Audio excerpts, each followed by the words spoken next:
الحمد للہ رب العالمین والصلاة والسلام علی رسولہ الکریم، اما بعد فاعوذ باللہ من الشیطان الرجیم، بسم اللہ الرحمن الرحیم۔ رزق میں وسعت اور خیر و برکت حاصل کرنے کے لیے مختصر وظیفہ لے کر آپ کے سامنے حاضر ہوا ہوں۔ آج کل ہر بندہ اس حوالے سے اس بارے میں پریشان ہے کہ اس کے گھر میں رزق کی تنگی ہے، خیر و برکت کی کمی ہے۔ تو ہر بندہ، ہر دوسرا بندہ یہی رو رہا ہے کہ اس کے گھر میں، اس کے خاندان میں خیر و برکت کی کمی ہے، ذریعہ معاش میں تنگی ہے۔ تو ہر ایک کے منہ سے یہی الفاظ، یہی باتیں ہم سن رہے ہوتے ہیں۔ تو اس طرح اپنے گھروں میں، اپنے خاندان میں، اپنے کاروبار میں خیر و برکت ہم حاصل کر سکتے ہیں۔ رزق میں وسعت کیسے اللہ رب الجلال پیدا فرمائیں گے؟ تو اس کے لیے سب سے پہلے آپ کو جن باتوں کا دھیان رکھنا ہوگا، اللہ رب الجلال تمام پریشانیوں کو دور فرمائے، جتنے مقروض ہے قرضوں کی ادائیگی کے اسباب پیدا فرمائے، اور جو معاشی طور پر تنگ دست ہے اللہ رب الجلال ہم سب کی حفاظت فرمائے، سب کے لیے آسانی والا معاملہ پیدا فرمائے۔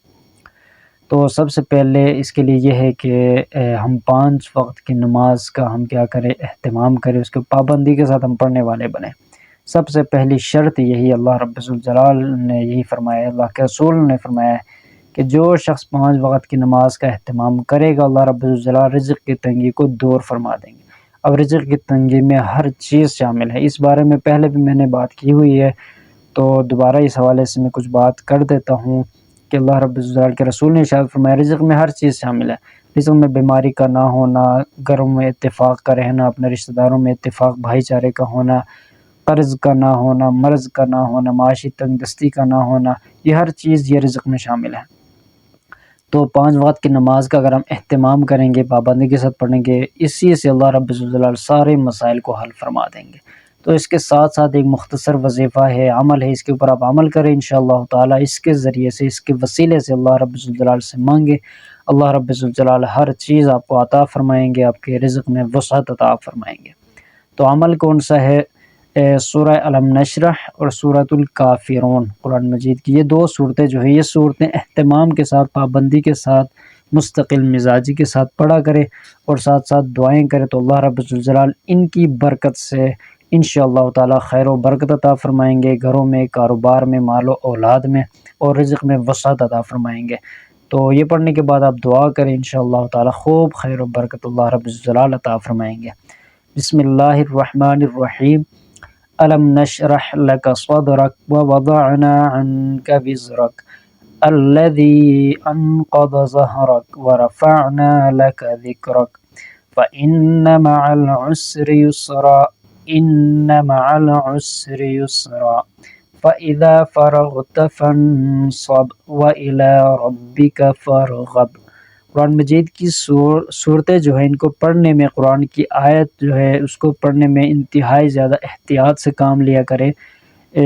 کئی اعراب، کئی حروف آپ غلط پڑھیں گے تو معنی جو ہے بدل جائے گا، تو اللہ رب الجلال کے رحمت کی بجائے وہ زحمت کا ذریعہ بن جائے گا۔ قرآن مجید خود حدیث پاک کا مفہوم ہے کہ بعض قرآن پڑھنے والے ایسے ہوتے ہیں کہ وہ قرآن پڑھ رہے ہیں ہوتے، لیکن قرآن پاک ان کے اوپر لعنت کر رہا ہوتا ہے، چونکہ وہ قرآن مجید کو شرائط و ضوابط، قواعد کے خلاف پڑھ رہے ہوتے ہیں۔ تو ان کی ادائیگی کا آپ نے انتہائی جو ہے دھیان رکھنا ہے۔ ان کو آپ کسی ویڈیو میں، کسی قاری صاحب سے آپ سنیں، موبائل کے اندر آپ لگا لیں، یا کوئی آپ سرچ کر کے ان جو یہ صورتیں ہیں ان کو آپ پہلے سنیں، اچھی طرح سنیں، سننے کے بعد پھر اسی طریقے سے حروف کی ادائیگی کا دھیان کرتے ہوئے آپ پڑھیں، انشاءاللہ تعالی اس کا فائدہ ضرور آپ کو ملے گا۔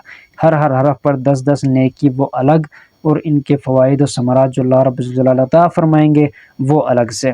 دوسری سورۃ، سورۃ الکافرون۔ بسم اللہ الرحمن الرحیم۔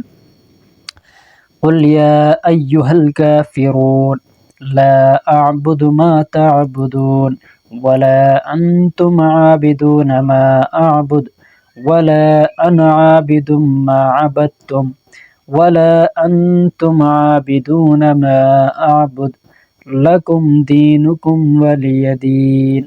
صبح شام ان کو آپ پڑھیں، ایک مرتبہ پڑھیں، ہر نماز کے بعد پڑھیں، آپ پڑھنے کے بعد دعا کریں، انشاءاللہ تعالی لمبے چوڑے وظائف کی کوئی ضرورت نہیں، اللہ رب الجلال آپ کے ہر قسم کے جو مسائل ہوں گے، رزق کے حوالے سے، معاشی تنگ دستی کے حوالے سے، بیماریوں کے حوالے سے، ہر چیز میں آپ کو آسانی والا معاملہ فرمائیں گے انشاءاللہ تعالی۔